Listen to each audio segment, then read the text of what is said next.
Assalamualaikum warahmatullahi wabarakatuh.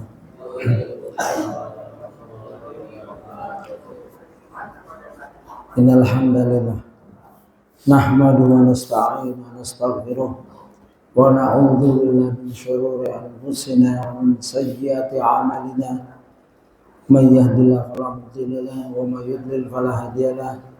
Wa asyhadu an la ilaha illallah wahdahu la syarika lahu.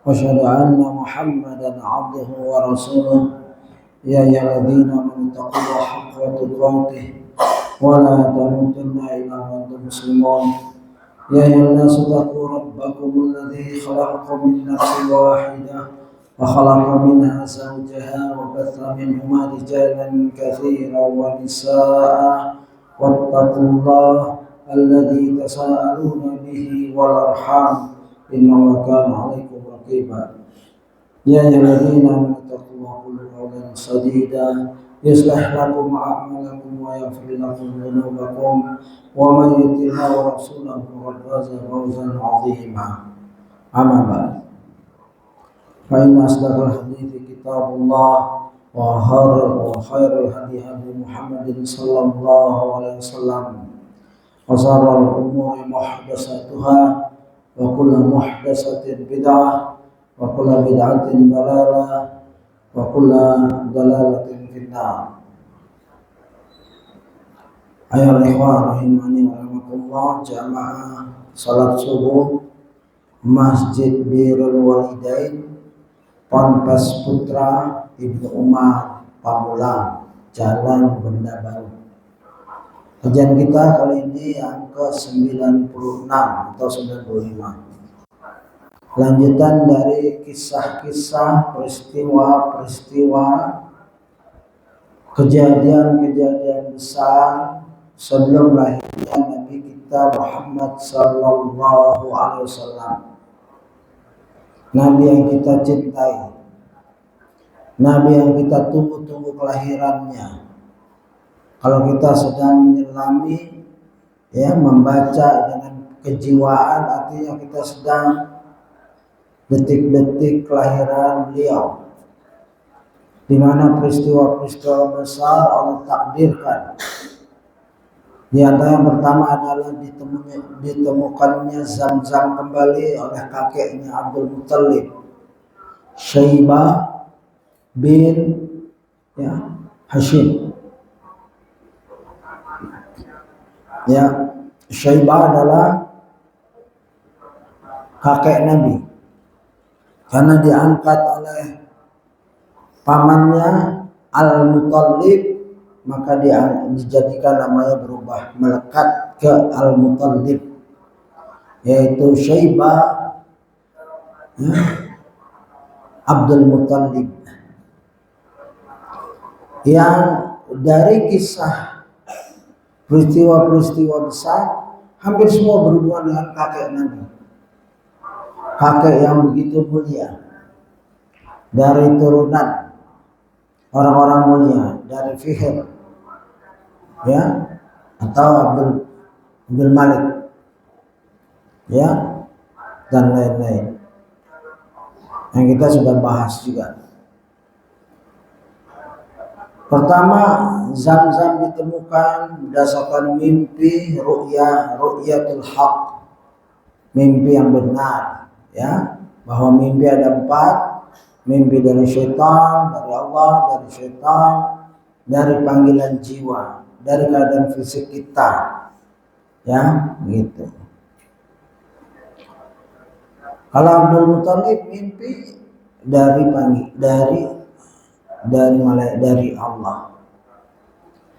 Kemudian penyerangan gajah, tentara gajahnya Abraha, yang mana kita telah bahas, dan itu juga berhubungan dengan keutamaan Abdul Muttalib, menjelaskan tauhid rububiyah, bahwa pemilik Rabbnya Ka'bah adalah Allah, Dia yang akan menjaganya. Dan ini pelajaran yang agung sekali untuk kita. Ya, silakan lihat-lihat videonya kalau memang ada waktu. Karena di situ akan membawa kekuatan tauhid. Jadi kita nggak boleh takut. Orang Islam tidak boleh takut, walaupun tidak punya apa-apa. Karena bukan tidak punya apa-apa, kita punya apa-apa. Kita punya Allah Rabbul Alamin yang menciptakan langit dan bumi, yang menciptakan alam semesta. Kalau kita terhubung dengan Allah, selesai. Usaha kita terus, ya, membuat nuklir. Kalau mampu silahkan negara Islam. Ya, kalau belum mampu tetap bertauhid. Karena Rasulullah awal-awal tidak mempersiapkan tentara, tidak mempersiapkan persenjataan. Beliau berdakwah tauhid sampai pengikutnya benar-benar, ya, yang terdiri dari hamba sahaya, budak-budak, mempersiapkan tauhid. Dan setiap pelajaran kita mengandung tauhid. Di mana air Zam-Zam mengandung tauhid, ya, di mana penyerangan gajah, apalagi belum selesai kita penyerangan gajah sampai terakhir, ya, terakhir adalah bagian yaitu dan saya sudah bahas, yaitu Makkah adalah kota yang dijaga oleh Allah, ya. Itu yang terakhir,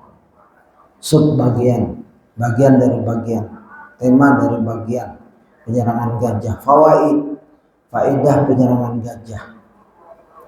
Yang dijaga oleh Allah Mekah nggak ada apa-apa. Sampai sekarang Mekah, ya, tidak terdengar, ya, Saudi Arabia punya nuklir. Tapi insya Allah, Allahnya sama.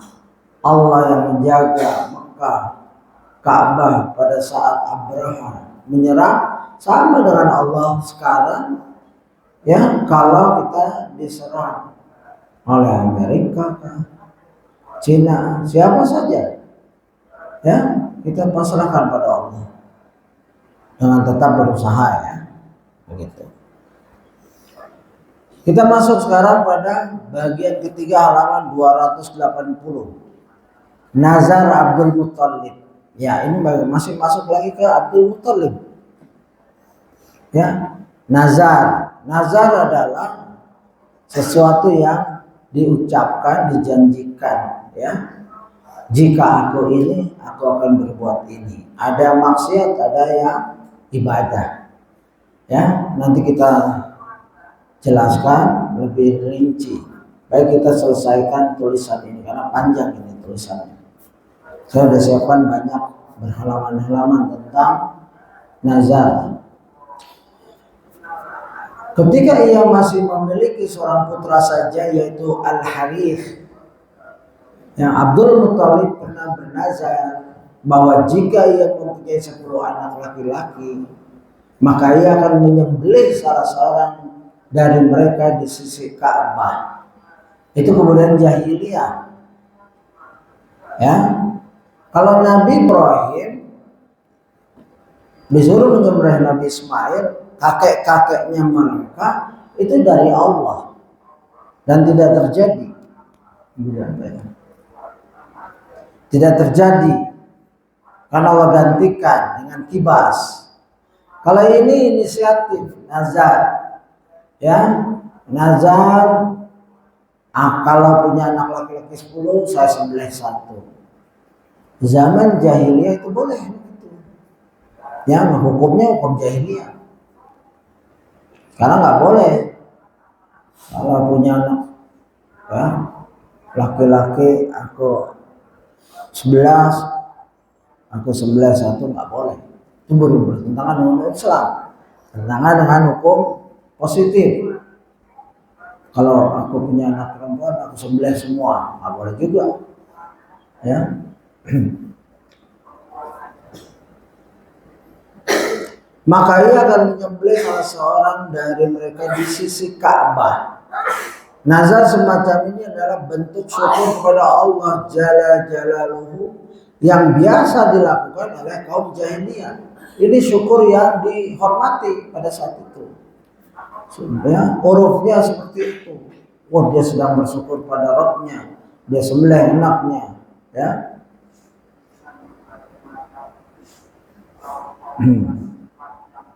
Begitu. Najar semacam ini adalah bentuk syukur kepada Allah Jalla Jalaluhu yang biasa dilakukan oleh kaum dunia. Abdul Muthalib sangat mendapatkan banyak putra karena anak lelaki adalah simbol kekuatan dan simbol kekuatan dan bagai pagar kokoh yang kelak akan membelanya dan mempertahankan kedudukannya serta kehormatannya. Begitu. Ya. Ternyata Allah Jalla Jalaluhu benar-benar menganugerahkan kepadanya 10 orang anak lelaki.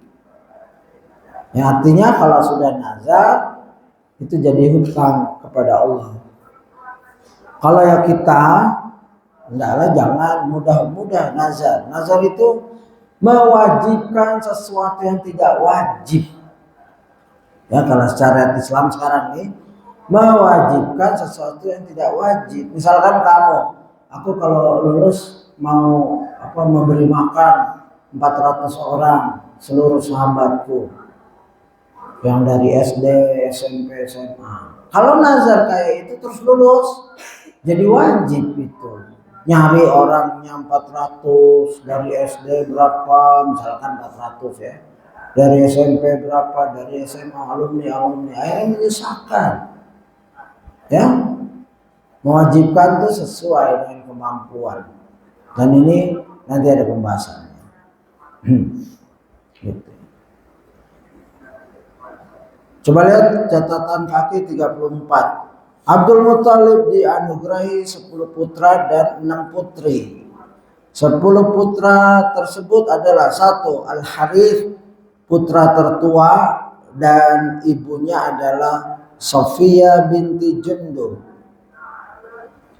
Zubair dan ibunya adalah Fatimah binti Amr al-Makhzumiyah. 3. Abdul Uzza, yaitu yang dikenal dengan Abu Lahab, dan ibunya adalah Aminah binti Hajar. Al-Muqawwam dan ibunya adalah Halah binti Muwahhib. Dirar, yang kelima Dirar, dan ibunya adalah Natlah. Ya, kalau Ustaz memberi bagan kayak gini, bagus. Ada di aplikasi, ada kan di situ. Ya. Ke-6 Abu Thalib.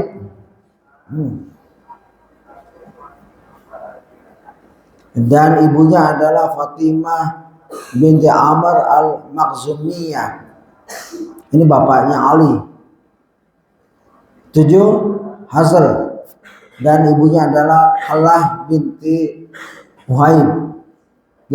Abdullah Abdullah, ayahnya Nabi SAW, dan ibunya adalah Fatimah binti Amr al-Makhzumiyah.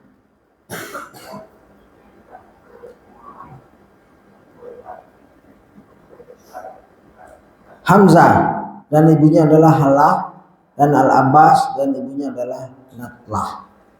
Ini kita lihat lagi Abdullah.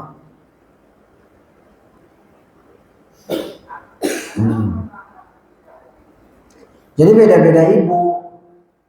Anak laki 10, beda-beda ibu. Bapaknya 1, Abdul Muthalib, biasa begitu. Ya.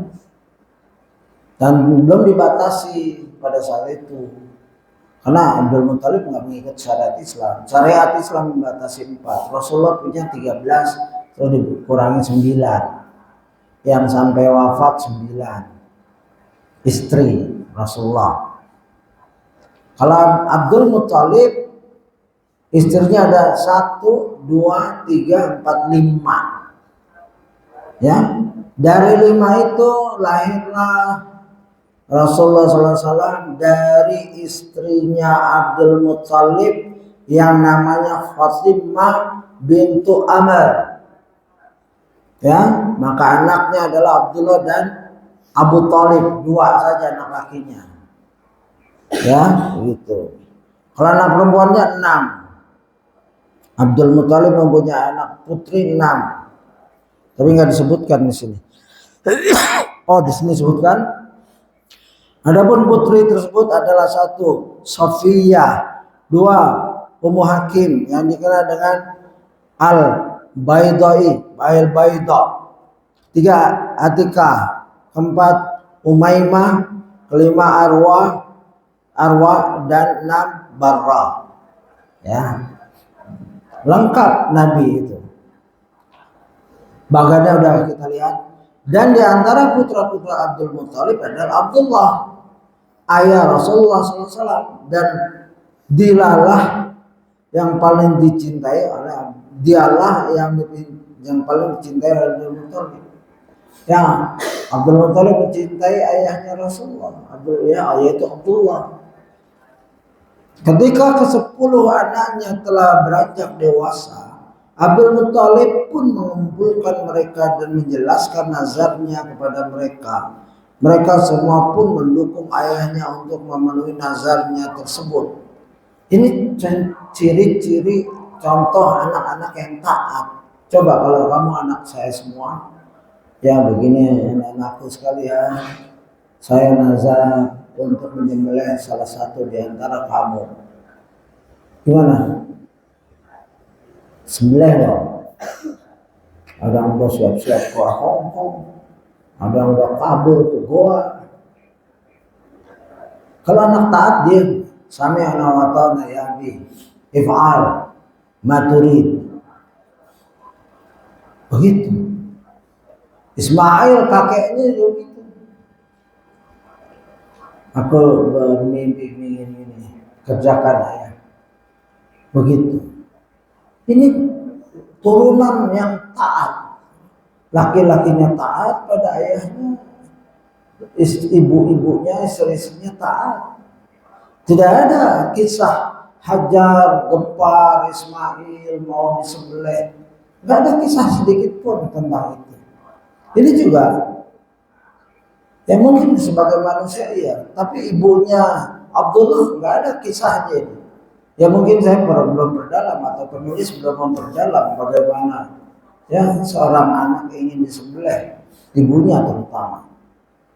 Ya, ketaatan seorang istri akan membuahkan anak-anaknya taat. Begitu. Nah, kalau cari istri yang taat, kalau nggak taat susah nanti.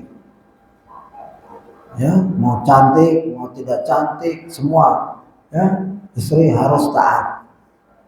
Itu syarat pertama, akhlaknya bagus, taat pada suami, nanti akan turunannya taat. Gitu. Ketika 10 anak telah beranjak dewasa, Abdul Muthalib pun mengumpulkan mereka dan menjelaskan nazarnya pada mereka. Mereka semua pun mendukung ayahnya untuk memenuhi nazarnya tersebut. Abdul Muthalib pun mengatakan, ambillah wadah yang diisi dengan nama kalian masing-masing, lalu serahkan ia kepadaku. Ya. Setelah menerima wadah-wadah tersebut, Abdul Muthalib pun masuk menuju patung Hubal yang terletak di dalam Ka'bah. Abdul Muthalib berkata kepada penjaga berhala, undilah anak-anakku sesuai dengan wadah yang berisi dengan nama-nama mereka, sambil menjelaskan kepadanya tentang nazarnya. Ya, jadi Ka'bah dijaga, ada penjaganya, ada Hubal di dalamnya. Patung yang dibawa oleh siapa? Amru bin Nu'ay. Ya, Amru bin Nu'ay yang dari Syam dibawa, dia beli di pasar patung, pasar Tuhan, lalu dibawa berupa batu yang mahal, mungkin batu akik atau apa nggak tahu. Tangannya putus diganti dengan emas. Belum apa-apa Tuhan tangan putus. Undilah anak-anakku sesuai dengan wadah yang terisi dengan nama-nama mereka sambil menjelaskan nazarnya. Setelah diundi oleh si penjaga berhala, ternyata nama Abdullah lah yang muncul. Ada buku saya baca, dalam buku lain namanya Rasul kita disebut Qorbanain, 2 korban. Satu, kakeknya yaitu Ismail hampir dikorbankan. Kedua, Abdullah, yaitu ini cerita ini. Setelah diundi oleh si penjaga, beralah jenazah yang nama Abdullah yang muncul. Abdul Muttalib pun memanggil Abdullah, mengambil pisau panjang, lalu membawa Abdullah untuk disembelih di Ka'bah. Orang-orang Quraisy pun mencegahnya. Allah tahan. Sini, udah siap. Belum datang. Udah siap nih masuk Ka'bah di hadapan Hubal, mau dipenggal, sembelih.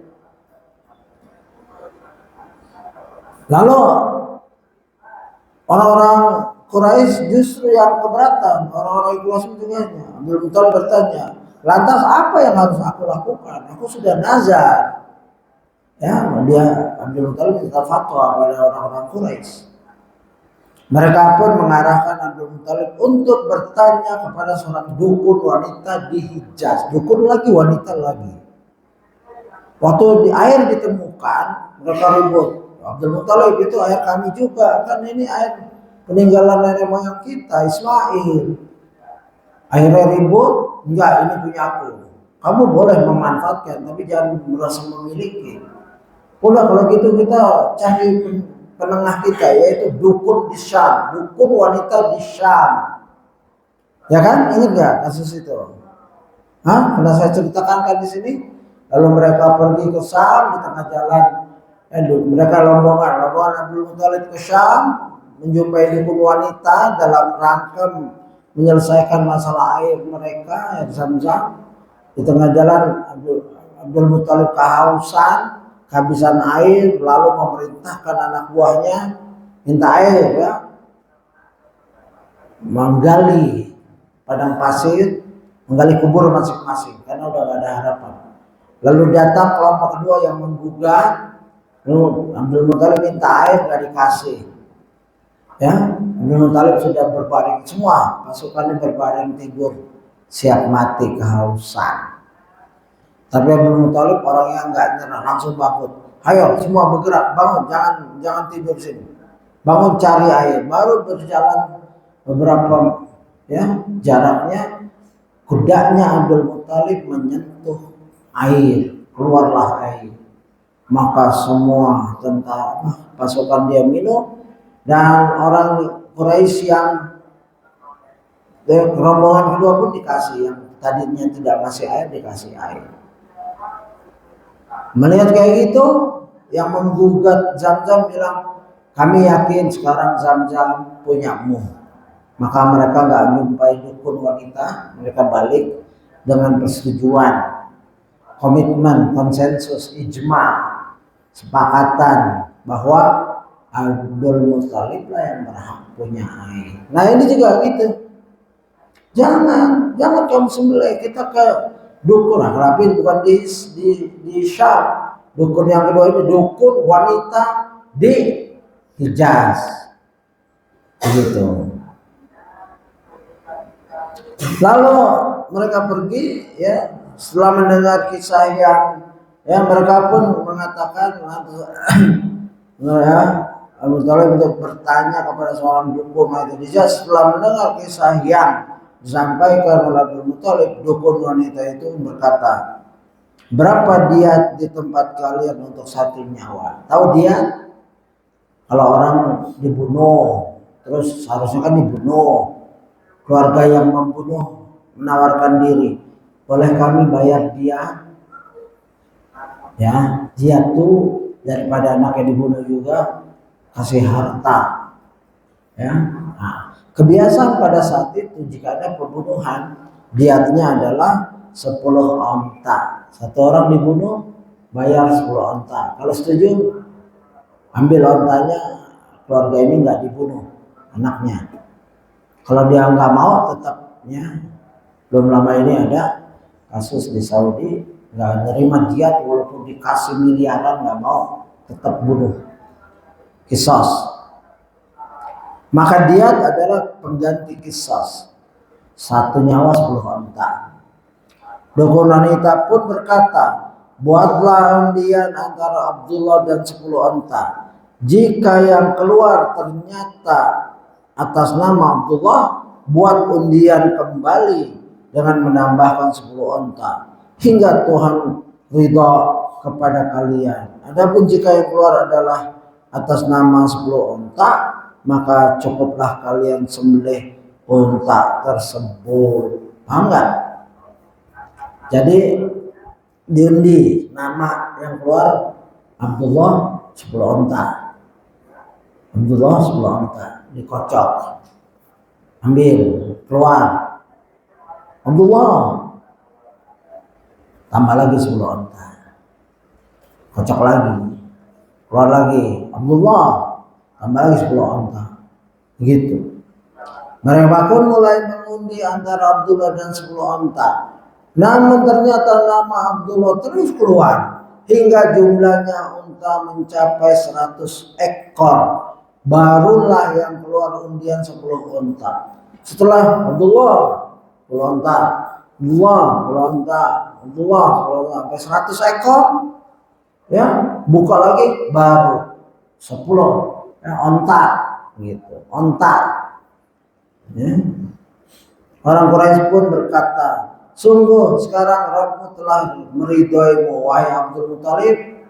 Ya, begitu keluar nama unta udah 10 itu artinya 100. Nah, sekarang Rabbmu telah meridhoimu. Abdul Muthalib yang belum yakin pun menjawab, tidak, demi Allah aku akan kembali mengundinya sebanyak 3 kali. Ditambah 10 kali undian ditambah 3 berarti 13. Ya. Undi lagi sebanyak 3 kali. Itu pula undian yang keluar adalah atas nama onta. Ya, onta, sembelih onta, sembelih onta, sembelih onta, baru yakin bahwa Robnya ridho atas nazarnya. Ya, jangan main-main dengan nazar. Kalau nggak sanggup jangan sok-sok nazar. Kalau saya lulus nanti saya mau kasih hadiah umroh para ustaz. Nggak usah kayak gitu. Bagus, tapi harus yang mampu. Ya, begitu. Nggak usah nazar seperti itu. Udah diam saja. Kalau memang ada rezeki boleh. Kecuali ngajak makan silahkan. Ustaz ini saya mau ajak makan, boleh. Nazar boleh. Ya, tapi jadi wajib jika kita sudah nazarkan. Ya, nanti ada dalil-dalilnya. Ternyata sepertinya 3 kali itu pula undian yang keluar adalah atas nama onta. Kemudian Abdul Muthalib pun yakin dan langsung menyembelih 100 ekor unta sebagai pengganti Abdullah. Ya, silakan Google harga unta sekarang paling murah itu ada 50 juta. Paling bagus ya bisa 1 miliar. 100 onta kali 50 juta itu berapa?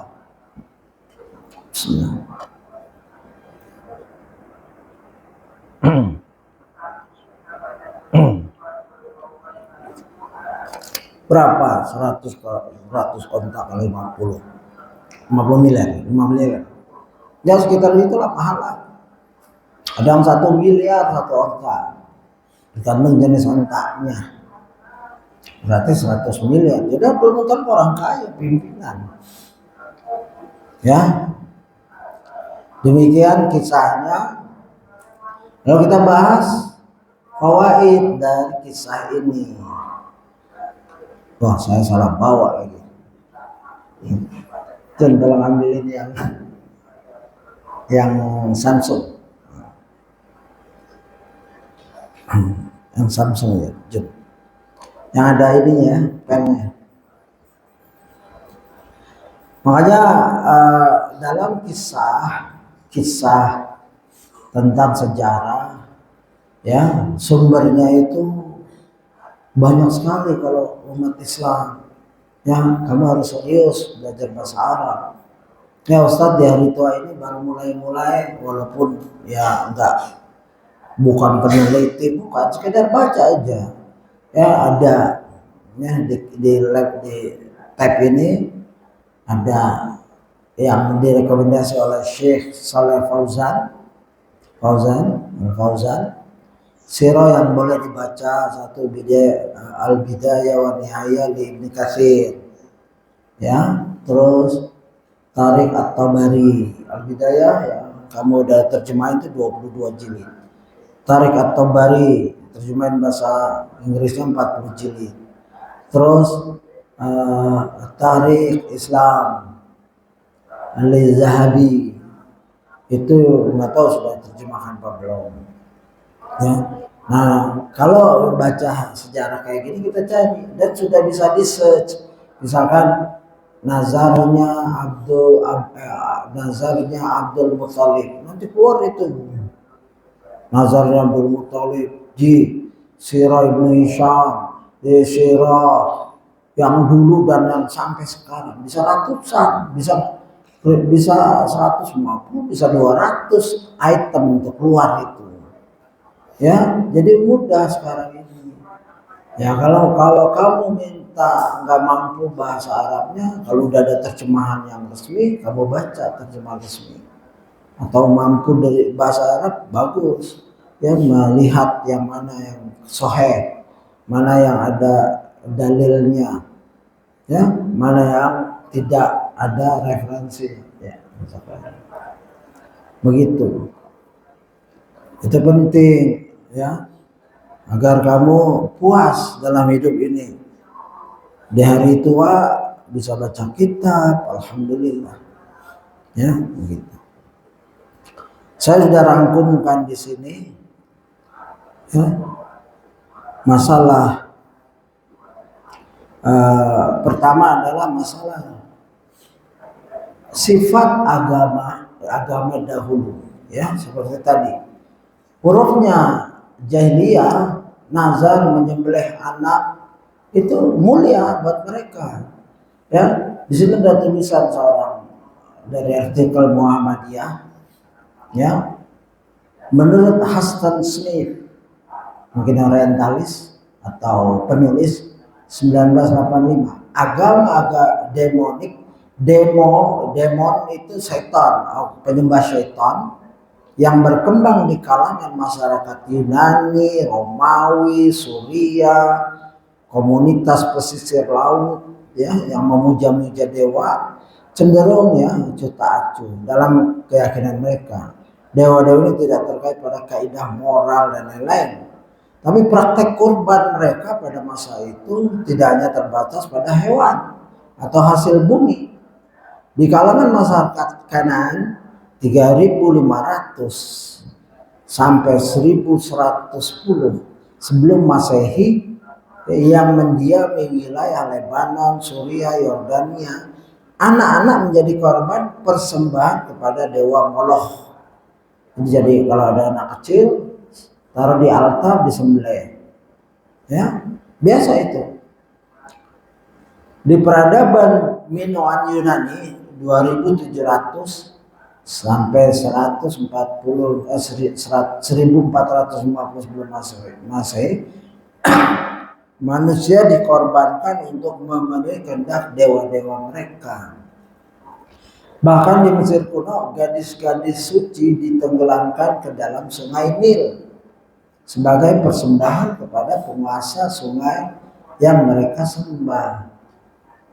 Ritual-ritual ini mencerminkan pandangan dunia yang kelam, di mana manusia berupaya meredam ketakutan terhadap kekuatan supernatural dengan pengorbanan yang tragis. Ya, itu biasa itu begitu. Di antaranya juga ada saya jumpa dengan salah seorang mu'alaf, Musa Benet. Dia sering main di Bali waktu belum masuk Islam, bikers. Ya, dia cerita, dia dapat cerita di Bali itu biasa dulu sebelum masuk Islam, sebelum ini ada gunung, ya, biasa gadis dicemplungin ke gunung itu sebagai persembahan terhadap gunung berapi, ya. Dan ini sampai sekarang masih ada ritual-ritual penyembah demonik, penyembahan setan. Lagi hati-hati, ya. Ada sesembahan yang masih mencari manusia sebagai tumbal.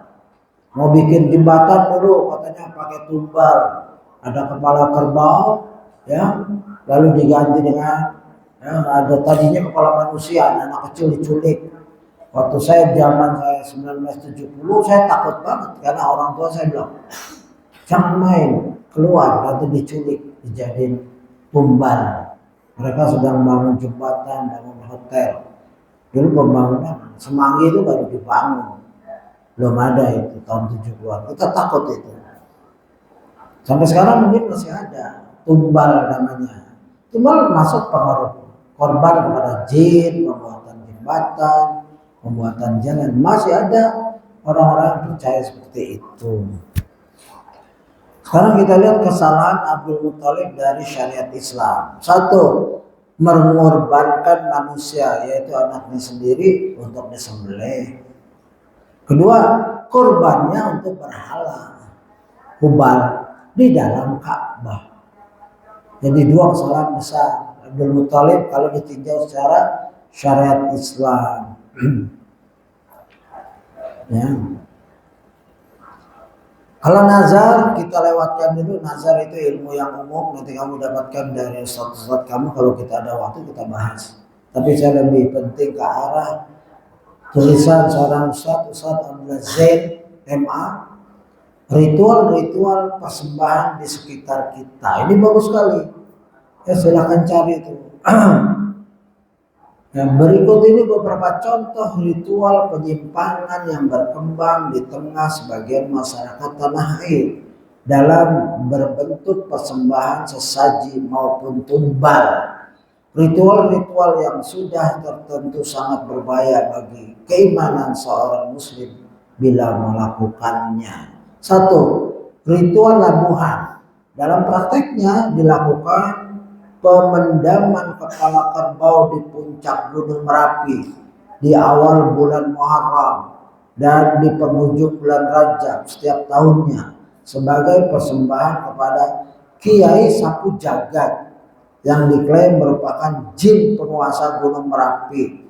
Mereka beranggapan bila acara ini tidak diselenggarakan akan mengakibatkan timbulnya berbagai mara bahaya bagi masyarakat setempat. Ya, tuh Gunung Merapi itu ritual satu tuh. Ya alhamdulillah ini cuma kepala kerbau, artinya masih ada, bukan kepala orang. Mungkin dahulu-dahulunya kepala manusia itu. Dua, ritual yang dilaksanakan oleh penduduk kota Cilacap, kotanya Jawa Tengah, dengan mempersembahkan kepala kerbau bagi Nyai Roro Kidul yang diyakini merupakan penguasa Laut Selatan guna menghindari kemurkaannya, gitu ya. Sama itu. Dan di pantai Parangkusumo, ya, Tulungagung Jawa Timur, di pantai Popo. Tiga, sebagian orang menyembelih sapi untuk dipersembahkan kepada penguasa Laut Selatan agar berkenan membantu penyelesaian proyek pembangunan jembatan yang menghubungkan antara kota Surabaya dan Madura yang kemudian dikenal dengan jembatan Suramadu. Ya ini masih ada di sekitar kita. Pernah ada orang diskusi, ini dulu zaman BlackBerry. Ustaz, ada insinyur, dia bilang ini nggak bisa dibilang kesyirikan. Karena apa? Ada alasan ilmiahnya. Apa alasan ilmiahnya? Kalau tidak ditanam kepala kerbau atau lain-lain, ada jenis-jenis rayap dan lain-lain itu memakan besi dan lain-lain.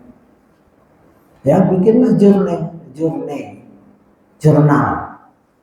Ya, saya bilang bikin jurnal tulisan ilmiah, buktikan cara ilmiah. Dan kenapa harus nanam kepala? Ya, begitu. Nah, ya, ujung-ujungnya itu insinyur, orang pintar teknik tapi kalah keilmuannya. Nggak ada hubungan sama sekali itu.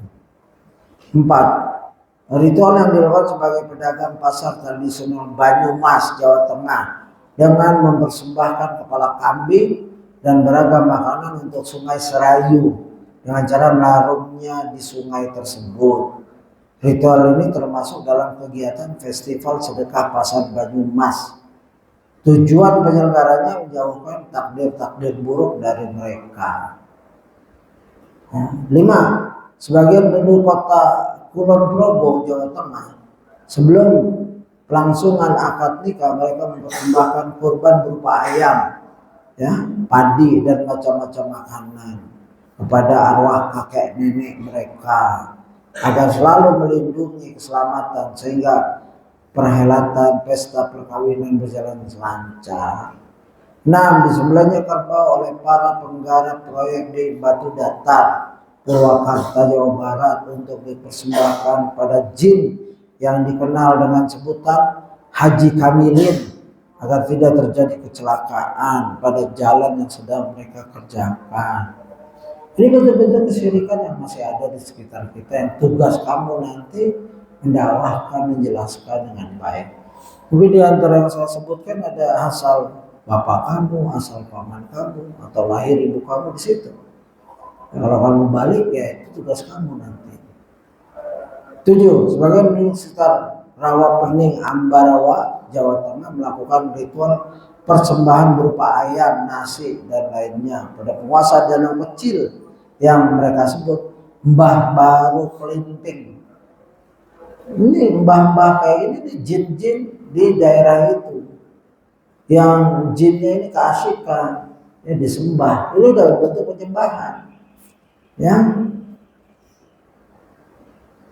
Demikian pula sebagian warga Yogyakarta melakukan persembahan berupa rokok, pisang, padi, dan setetes darah ayam jika mereka akan melangsungkan walimahan. Tujuannya agar jin penunggu desa mereka tidak mengusik jalannya acara. Jin lagi. 9. Sebelum melakukan pembangunan pabrik, jembatan, atau bangunan besar lainnya, sebagian orang menyembelih sapi atau kerbau dan kemudian melumuri pondasi dengan darah sembelihan itu. Selanjutnya, kepala hewan tersebut dipendam di daerah proyek bangunan agar proyek berjalan lancar sesuai rencana tanpa gangguan jin. Dengan itu pula mereka berharap agar bangunan setelah jadi mendatangkan banyak manfaat. Bahkan kadang-kadang di antara proyek ada yang mengorbankan pekerjanya, seakan kecelakaan, tapi itu digiring sudah agar jadi tumbal, ditanam, begitu. Seluruh fenomena di atas merupakan contoh persembahan sembelihan untuk selain Allah. Adapun persembahan sesaji yang tidak ada unsur sembelihannya, di antaranya contoh di tanah air adalah ritual yang dikerjakan oleh sebagian penduduk desa Sigentong, Sicabe di Brebes, Jawa Tengah ketika menjelang panenan atau melangsungkan hajatan. Mereka menyalakan kemenyan dan mempersembahkan sesajen di kuburan Dul Jalal yang berada di desa tersebut. Ritual ini menurut mereka sebagai bentuk permohonan izin restu kepadanya. Menurut anggapan mereka, bila acara ini tidak dilangsungkan maka mara bahaya akan menimpa mereka. Ini kebodohan, kejahilan. Kedua, persembahan yang diperuntukkan bagi Dewi Sri, Dewi penguasa padi dan pemberi kemakmuran, yang dilangsungkan sebelum musim panen. 3. Keyakinan semua kalangan bahwa kematian sebagian pelancong Belanda yang mendaki Gunung Merapi disebabkan dahulu para penjajah Belanda yang sempat membangun beberapa bangunan di lereng gunung itu tidak mempersembahkan sesaji pada Kiai Satu Jagat, yang membarekso gunung tersebut, membarekso yang jaga gunung tersebut. 4. Persembahan makanan, minuman, kain, dan rokok yang dilakukan dukun Mbah Bejo untuk jin penghuni bangunan kuno Larang, Sewu di Semarang untuk menghindarkan gangguan-gangguan jin tersebut. Banyak ya. Sembahan tahunan yang dilakukan oleh sebagian penduduk desa Lemah Putih di Nganjuk, Jawa Timur bagi jin penghuni Sumur Putri untuk meredam bahayanya karena suka menakut-nakuti orang-orang yang berjalan melewatinya. Ini kerjaan jin, mafia jin ini. Kalau nggak dikasih sesembahan, dia keluar ganggu orang-orang lemah iman. 6. Persembahan berupa tebu, padi, dan jagung yang masih belum bulirnya ketika penghuni rumah baru guna mengusir bahaya jin yang penghuni rumah dan mendapatkan kebaikan. Saya pernah pergi ke Kebumen, ke pantai, kan ada batu-batu, saya ambil untuk akuarium. Pas saya jalan, ya, Ustaz Asad ditegur, itu siapa? Itu ayah saya. Itu dia ambilin batu ya, bawa-bawa pulang ya. Iya, kenapa? Oh, bisa nggak sampai ke rumah itu? Ya nggak apa-apa, nggak sampai. Itu udah kepercayaan itu. Batu sekedar, batu jutaan, miliaran, triliunan nggak boleh diambil. Cuman orang sini yang boleh ngambil, ya itu bisnis itu. Maksudnya kita beli sama dia. Cuman batu-batu, memang cakep banget. Batu pantai lah biasa itu, biasa kayak gitu di mana-mana kayak gitu. Di situ yang ngomong, ya karena kepercayaan itu. Nanti nggak sampai itu ke rumah. Ya nggak apa-apa kata saudara, nggak apa-apa. Dia biasa gitu. Ya. Dan itu kalau kita imannya lemah langsung takut buang. Ngapain? Ya, bismillah. Kecuali ada larangan dari pemerintah tidak boleh membawa bahan batu-batuan. Baru itu hukum positif, mungkin kerusakan alam, keindahannya batu kecil-kecil doang. Nggak akan mengurangi, cuma diambil 5, 10. Itu kalau ditanya mau saya peraturan pemerintah gua itu kepercayaan, oh ya nggak apa-apa. Ya, itu mereka percaya itu. Persembahan yang dilakukan sebagian orang bagi jin penghuni jembatan rel kereta api tua di Pabuaran, Subang, Jawa Barat. Sebagian bentuk lantaran mereka melihatnya dalam mimpi agar rasa aman tetap terjaga. Mimpi orang kemasukan ini dasar-dasar hukum mereka. Mimpi tokoh kepala RT, Pak RT, lurahnya mimpi. Wah, saya mimpi jembatan itu makan korban kemarin. Kita harus kasih ini. Wah, orang kemasukan, acara perkawinan kemasukan. Wah, saya penunggu ini. Rupanya sudah lama saya tidak dikasih sasajen ini. Kasih, gitu. Ya. Keyakinan sebagai penduduk dekat jembatan Gorowo Karawang bahwa penyebab terjadinya bencana yang menimpa mereka adalah tidak dilaksanakannya persembahan bagi jin penguasa jembatan tersebut. La haula wala quwwata. Ya, asyhadu bi anna muslimun. Ya. Kita ini orang Islam. Wa ma ana minal musyrikin. Dan kita bukan orang yang musyrik. Ya, kita menyembah Allah saja.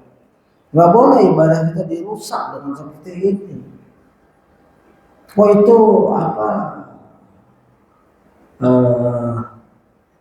apa itu nilai-nilai budaya? Enggak, budaya nggak boleh seperti ini. 10. Ritual sedekah nyusur tanah dan sedekah dubna yang diselenggarakan oleh sebagian penduduk provinsi Jawa Barat pada hari yang bertepatan dengan kematian seorang berupa persembahan makanan dan minuman yang disukainya saat masih hidup di rumah dan kuburnya. Seperti ini lah. Ya. Ada subuhat terhadap, ya, ada subuhat dan sanggahannya. Sebagian orang mungkin akan menolak vonis kufur terhadap praktek-praktek persembahan tumbal dengan binatang yang disembelih kepada jin dan lainnya, dengan dalih bahwa orang-orang yang menyembelih atau sembelihan itu ketika melakukan menyembelih menyebut nama Allah. Ya, jadi menyembelih dengan nama Allah. Bismillah. Ya, tapi untuk jin nggak boleh ini. Di sini dilakukan. Ya. Walaupun atas nama, jawabannya jika memang demikian yang terjadi berarti ada perbedaan antara keyakinan hati dan ungkapan lisan. Dalam kondisi seperti yang dijadikan sebagai ukuran adalah apa yang diyakini hati, bukannya apa yang dilontarkan lisan. Dia nyembelih, tapi karena untuk jin ini, tapi nyembelih Bismillah, hatinya untuk jin, yang sampai hatinya. Syirik itu nggak boleh itu, ya. Walaupun dia mengucap Bismillah, fasih, ya, pakai pici, wudhu dulu lagi, salawat panjang, gitu. Bismillah, padahal untuk jin, nggak boleh. Alasan pengharaman perbuatan tersebut kembali pada niat. Innamal a'malu binniyat, ya, penyebutan nama Allah Azza wa Jalla dengan lisan dalam keadaan hati berniat untuk selainnya. Ya, tidak berubah status hukum keharaman. Ibnu Katsir rahimahullah telah menyatakan secara tegas bahwa menyembelih sembelihan dengan menyebut nama Allah Azza wa Jalla namun dalam keadaan hati bertujuan untuk mempersembahkannya kepada selainnya tetap merupakan perbuatan syirik, ya. Wa ma dzubiha 'alal nusub, dan diharamkan bagimu memakan yang disembelih untuk berhala. Al-Maidah ayat surat 5 ayat 3. Beliau berkata, Mujahid dan Ibnu Jurais menyatakan nusubu berhala-berhala merupakan bebatuan yang disembah di sekitar Ka'bah. Menurut Ibnu Jurais berjumlah 360. Salah satunya Hubal tadi yang ingin Abdul Muthalib mempersembahkannya untuk Allah tapi melalui Hubal, ya. Dahulu bangsa Arab di masa jahiliyah mereka melakukan penyembelihan binatang ternak di sekelilingnya. Kemudian mereka memerciki patung yang mengarah ke Ka'bah, ya, dengan tetesan darah binatang sembelihan atau anak atau orang, ya, dan mengiris-iris dagingnya meletakkan di atas berhala tersebut. Altar namanya, ya. Allah Azza wa Jalla melarang kaum mukminin dari perbuatan tersebut dan mengharamkan atas mereka untuk memakan sembelihan. Jadi kalau ada sembelihan untuk berhala nggak boleh kita makan, gitu, ya. Guna memperjelas lagi kondisi penyembelihan untuk selain Allah ada berapa macam. 1. Disembelih dengan menyebut nama Allah namun diniati untuk selain Allah. Ini termasuk dari syirik dalam ibadah. 2. Disembelih dengan menyebut nama selain Allah sekaligus diniati untuk selain Allah. Ini termasuk syirik dalam permohonan, ya, permohonan tolong, ya, isti'anah, juga ibadah ini. 3. Disembelih dengan menyebut nama selain Allah dan memperuntukkan hasil sembelihan untuk Allah. Jenis ini termasuk syirik dalam rububiyah, ya, begitu. Wallahu a'lam. Ya, ada pertanyaan? Masih ada 8 menit lagi. Jadi nggak boleh sembarangan. Kalau diminta tolong sama orang kampung, ya, kita pernah ngirim sapi, kambing ke daerah Banten karena dia seorang ustadz. Begitu dapat videonya baru disembelih, tapi ada penduduk situ yang ambil darahnya, anaknya diusap-usap. Ya itu karena masih tradisi. Itu sembelihan kurban itu. Ya. Berat itu. Dakwahkan memang nanti kamu kewajiban belajar tauhid yang benar. Al-Quran, ya, hadis, tauhid yang benar agar bisa dengan fasih menjelaskan ke masyarakat awam. Indonesia memang 270 juta, 280 juta, ya, berapa 80-90% muslim. Dari 90% muslim itu berapa juta itu yang kenal tauhid mungkin wallah berapa persen. Makanya kamu bagian dari yang kecil itu, bersyukur, ya, dapat kajian seperti ini, duduk bersama ustadz yang paham tauhid. Ya, lain asyrakta ya batin amaluka. Jika kau syirik ibadah kamu, ya, dari kecil sampai tua 70-80 habis. Karena syirik akbar itu nggak dimaafkan oleh Allah. Nah, kakek-kakek kita, kecuali nanti mungkin ada uzur bil jahl, ya, mereka nggak ada ngasih tahu, ya udah itu urusan Allah, ya, begitu. Macam-macam sembelihan itu jauh dari tujuan. 1. Penyembelihan dalam rangka beribadah. 2. Penyembelihan dalam rangka penghormatan. Nabi SAW bersabda, Man kana yu'minu billahi wal yawmil akhir falyukrim dhaifa. Barang siapa beriman kepada Allah dan hari akhir, hendaknya ia memuliakan tamunya. Nabi Ibrahim alaihissalam kedatangan tamu malaikat, langsung sembelih anak sapi. Ya, tamunya enggak menyentuh sedikit pun. Nah, ini boleh, bukan untuk menyembah, bukan untuk memuliakan. Antum kedatangan ustaz atau kedatangan teman, Anda punya kambing banyak, mungkin nanti potong sembelih, makan sama-sama, boleh. Penyembelihan dilakukan untuk memanfaatkan sembelihannya untuk dikonsumsi maupun dijualnya juga boleh.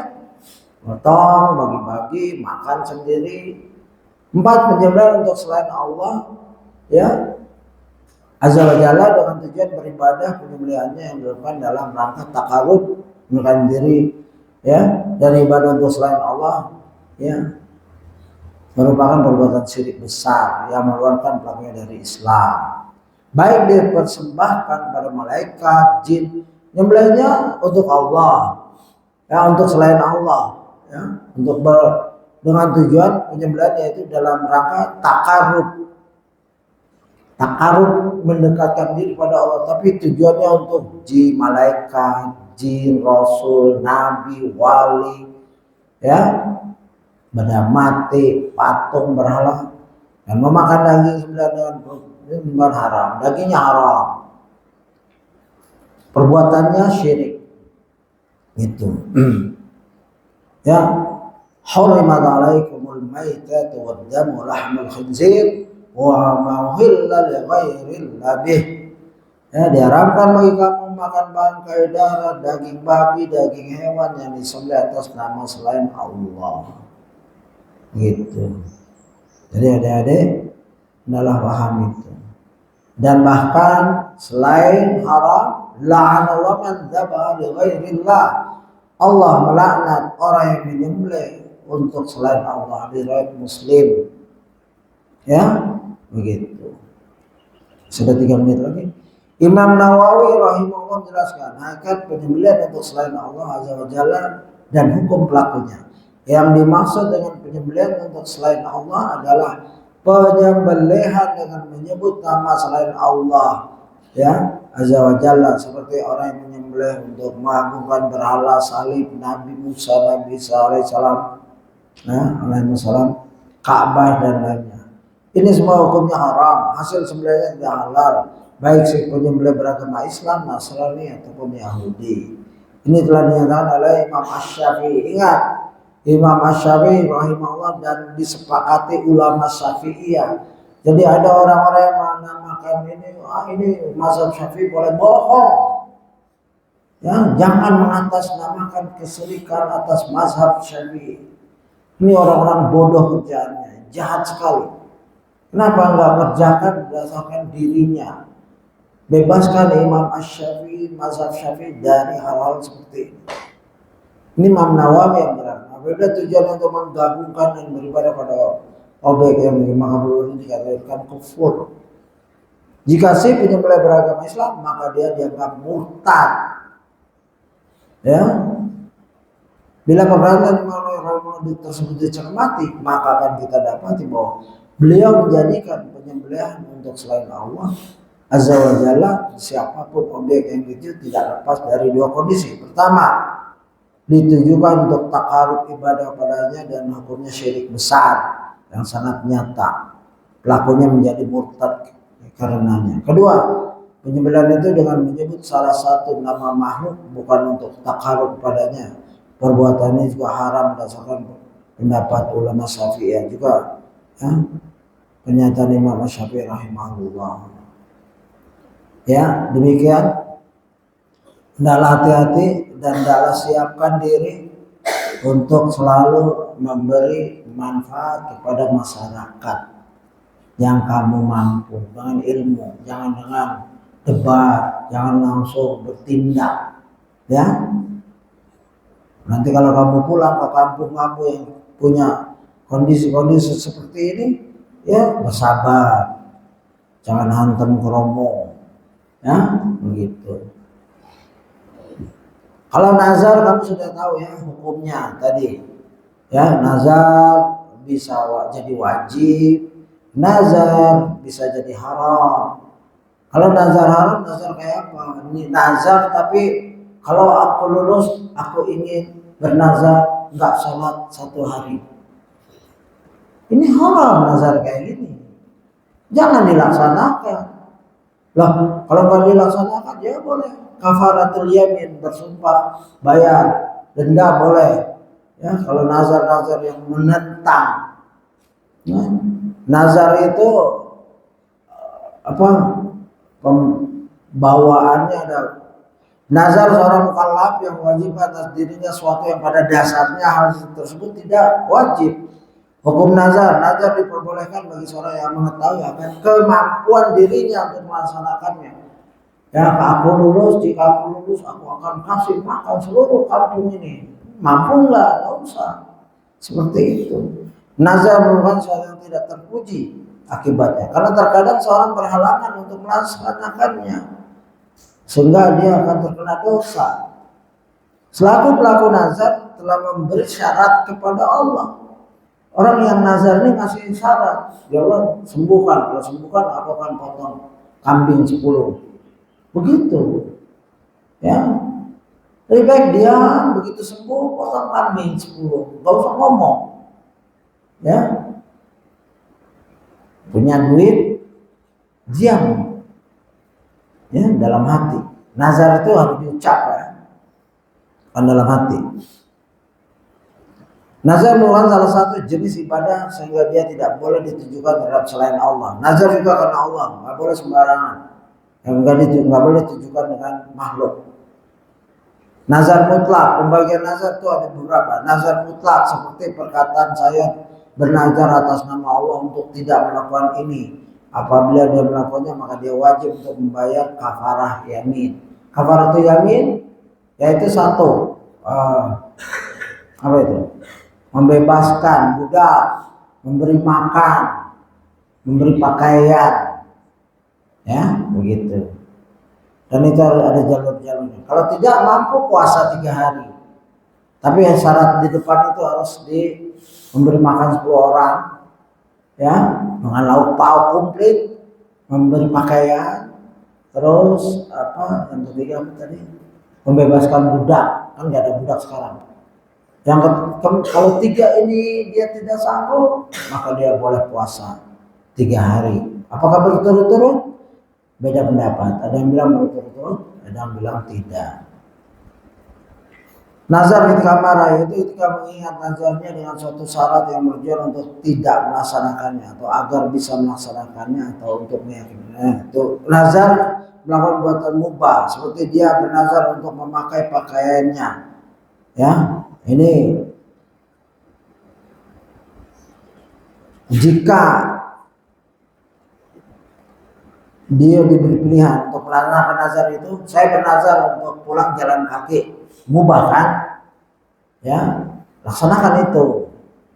Kalau tidak, maka dia kafarah yamin. Oh, saya capek naik sepeda. Nah, sepeda berarti kafaratul yamin. Begitu. Nazar makruh seperti nazar untuk bercerai dan semisalnya. Pada kesempatan ini dia dilanjurkan untuk membayar kafarat dan tidak melaksanakan. Makruh tidak dilaksanakan. Ya, saya nazar nih, kalau istri saya ngomong tinggi aja dikit, saya langsung cerai. Oh, ya, dia lebih baik tidak. Rupanya istrinya ngomongnya tinggi terus, bakal cerai terus. Akhirnya ya sudah kafaratul yamin. Kasih makan, kasih pakaian, terus bebaskan budak atau puasa 3 hari. Nazar maksiat seperti dia nazar untuk membunuh seorang, meminum khamar, berzina atau dan lain-lain, maka tidak perlu baginya pun tidak dibenarkan untuk dilaksanakan. Baginya pun kafarat yamin, bagi dia tetap kafaratul yamin, karena dia janji pada Allah. Tidak ada nazar dalam kemaksiatan dan kafaratnya adalah kafaratul yamin. Hadis riwayat Abu Dawud. La nazara fi ma'siyah wa kafaratuhu kafaratul yamin. Akhrajahu Abu Dawud wa Tirmidzi. Saking hati-hatinya ulama, dan ini urusan kita kepada Allah. Ya, walaupun saya mau bunuh dia nih, saya nazar mau bunuh dia nih, tapi nggak jadi. Ya, karena tahu dia lebih besar, lebih hebat, punya pistol lagi. Ya udah, kafaratul yamin. Ini masalah nazar yang berhubungan dengan materi kita hari ini, dan banyak sekali. Silahkan nanti perdalam dengan asatidzah yang ada di Ponpes ini, silahkan digali karena penting. Dan secara umum ini adalah perbuatan orang-orang bakhil. Kalau saya lulus nanti kamu saya jajanin, nggak perlu kayak gitu. Itu udah nazar itu. Saya nazar nih, kalau saya lulus kamu saya jajanin aja, nggak perlu nazar. Ya, begitu. Allahu a'lam. Mudah-mudahan, dan ini Ustadz terbebas dari tambahan saya. Ya, Ustadz Firanda terbebas. Ini tambahan saya yang saya ambil dari sumber-sumber yang saya percaya, itu Al-Minhaj, Al-Manhaj.